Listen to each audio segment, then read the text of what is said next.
Salam keintiman. Saudara, hari-hari ini mari masuk di dalam keintiman bersama Tuhan. Di dalam malikainya, saudara. Maka setiap kali kita masuk dalam malikainya, itulah tempat teraman. Itulah tempat yang paling luar biasa. Ada dua ayat, saudara, di dalam Alkitab yang saya mau bacakan buat saudara. Yang pertama di dalam Amsal 7 ayat 2 dan 3. Berpeganglah pada perintahku dan engkau akan hidup. Simpanlah ajaranku seperti biji matamu. Tambatkanlah semua pada jarimu dan tuliskanlah itu pada loh hatimu. Saudara, di dalam bahasa Inggrisnya dikatakan, tulis itu on the chamber of your heart. Saudara, jadi ada malikai, saudara, yang di dalam hati Tuhan. Saudara, ada malikai kedalaman. Saudara, mari kita baca juga, saudara, di dalam satu lagi, saudara, ya, di dalam ayat yang lain dikatakan, saudara, Yeremia 36 ayat 11 dan 12. Ketika Gemaria bin Safwan mendengar firman Tuhan dari kitab itu, turunlah ia ke istana raja. Di sana tampak duduk semua pemuka, yakni panitera dan pemuka lainnya. Saudara, di dalam bahasa Inggrisnya, he went down to the chamber of the royal secretary. Saudara, in the king palace. Saudara, sekali lagi, saudara, ada sebuah chamber atau sebuah malikai. Dan malikai ini, saudara, adalah malikai kedalaman hati Tuhan. Tetapi di dalam kedalaman hati Tuhan, ini juga sebuah chamber di mana kita rapat, saudara. Kita mulai bicara, saudara, tentang tugas dan apa yang harus dilakukan.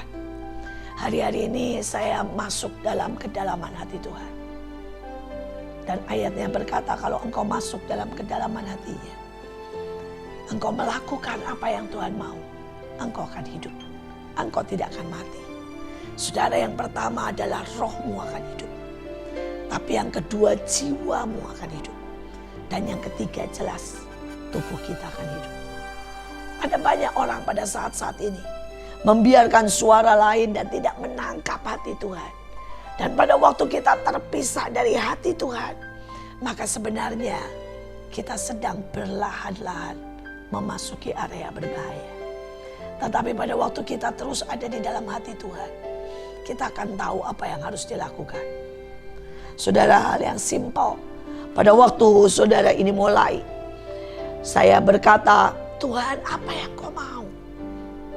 Keadaan semakin parah.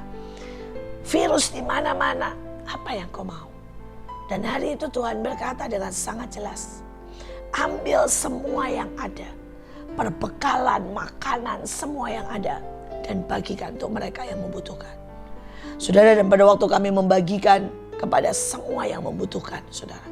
Saudara, kami mendapati bahwa kami bisa menolong banyak kehidupan. Saudara, cuma satu nasi itu bisa mempunyai arti yang luar biasa. Salah satu kesaksiannya, hari itu kami membuat dan membagikan sembako. Kami datang kepada seorang hamba Tuhan yang ada di pelosok. Saudara, pelosok Jakarta, saudara. Gak jauh-jauh, pelosok Jakarta. Dan pada waktu kami, atau antara Jakarta dengan Tangerang khususnya, saudara, dan kami masuk ke sana, saya bagikan. Saudara, dan hamba Tuhan ini menangis.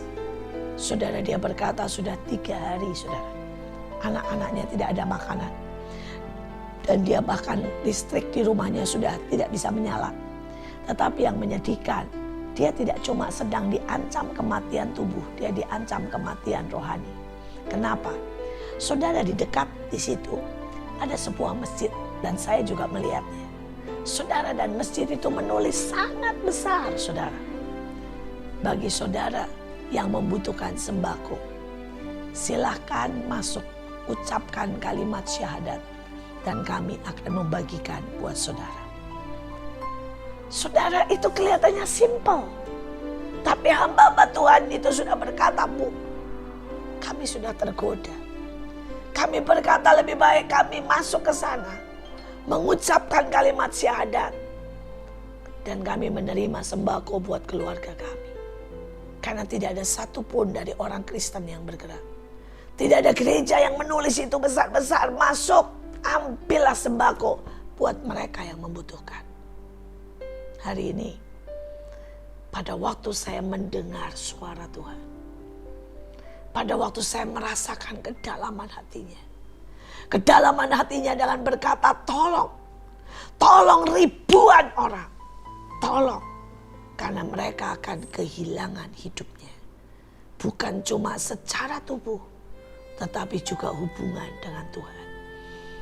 Bisakah kita merasakan betapa banyak orang ketakutan. Hari itu Tuhan berkata, katakan, sebarkan siapapun yang butuh ditelepon. Saudara, dan saat itu ada seseorang mengirimi saya sebuah nomor dan orang ini sudah di ICU.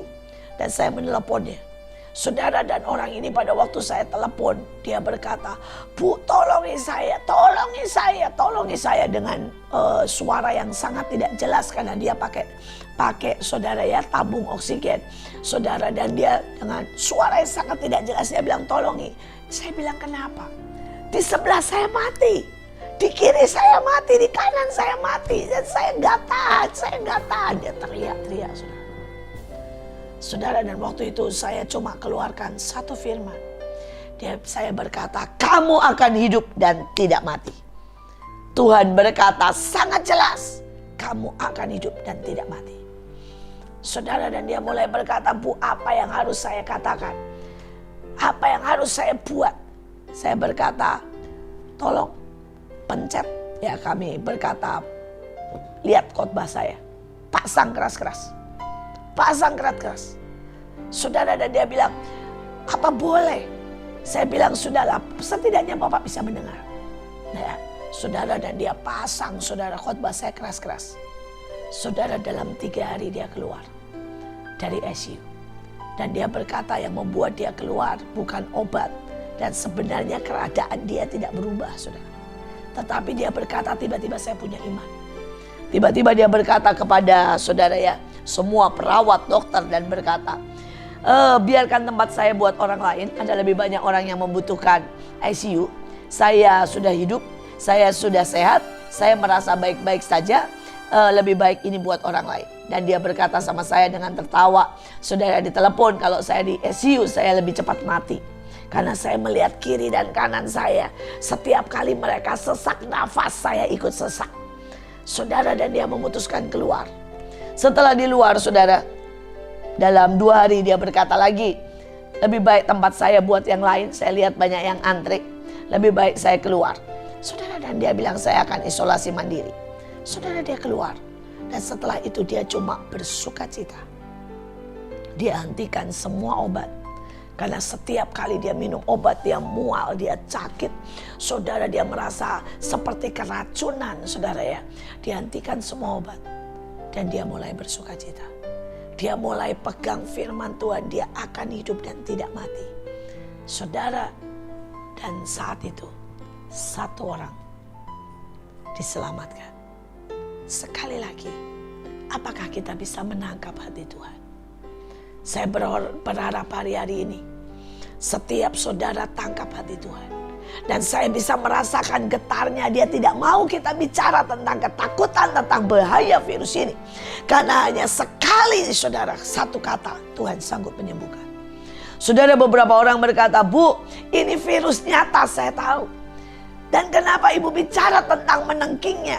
Saudara, bukankah nyata hari itu mertua Petrus sakit dan Tuhan menengking demam? Bukankah nyata ada yang buta? Dan Tuhan berkata dalam nama Yesus, atau telinga terbuka, roh tuli pergi. Saudara, apakah Yesus bodoh dan tidak tahu? Tidak. Karena dia tahu di belakangnya ada roh perusak. Karena iblis datang untuk membunuh, mencuri, dan membinasakan. Dia ingin mencuri hidupmu. Dia ingin mencuri sukacitamu. Dia bahkan ingin mencuri nyawamu.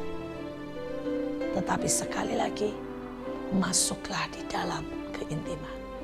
Masuklah di dalam maligai. Masuklah dan mulai berkata, Tuhan, aku mau dengar hatimu.